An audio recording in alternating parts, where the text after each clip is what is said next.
இன்றே டவுன்லோட் செய்து உங்கள் ஃபேவரட் ஷோக்களை என்ஜாய் பண்ணுங்க. ஆதித்யா எங்க எங்கடா?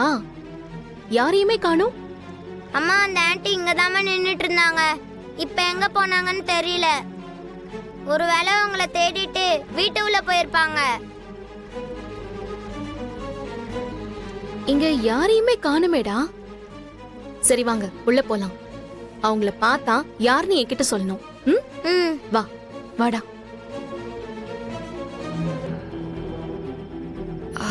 இப்ப சொல்லுங்க, இந்த துரை எங்க இருக்காரு? எப்படி இருக்காரு?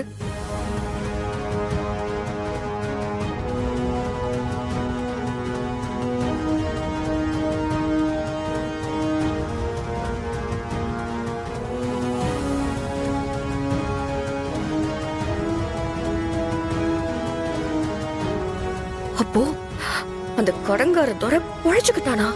அவன் செத்து தொலைச்சிருப்பான்னு நினைச்சனே. ஆனா அவன் உயிரோட இருக்கான்னு இப்படி ஒரு பொண்ணு வந்து சொல்லுதே. இந்த விஷயம் மட்டும் ஆதிக்கும் பாரதிக்கும் தெரிஞ்சிச்சு, அப்புறம் என்ன நடக்கும்னே சொல்ல முடியாது. நல்ல வேலை இவள நான் பார்த்தேன், இல்லன்னா மொத்தமா எல்லாரும் மாட்டிருப்போம். ஐயோ, துரை இவ்வளவு கஷ்டப்பட்டிருக்கானா? நான் உங்களுக்கும் அந்த வைத்தியருக்கும் தான் ரொம்ப நன்றி சொல்லணும். சரி, ஓகே, நீங்க எதை பத்தியுமே கவலைப்படாதீங்க. நான் உடனே போய் ஆதியை கூட்டிட்டு வரேன். நீங்க இது எல்லாத்தையுமே அவர்கிட்ட சொல்லுங்க. நம்ம உடனே இதுக்கு ஒரு முடிவு பண்ணிடலாம். ஓகே மேடம், நீங்க போயிட்டு வாங்க.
இன்னும் இந்த துறையால என்னென்ன பிரச்சனை எல்லாம் பார்க்க வேண்டியது இருக்குன்னு தெரியல.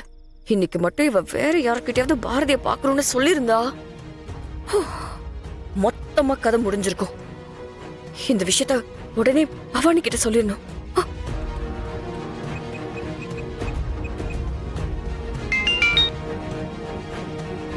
சொல்லு மித்ரா. நம்ம நினைச்ச மாதிரி அந்த துரை இன்னும் சாகல. மித்ரா, நீ என்ன சொல்ற? துரை என்ன உயிரோட இருக்கானா? ஷோ, ஆமா மேடம்.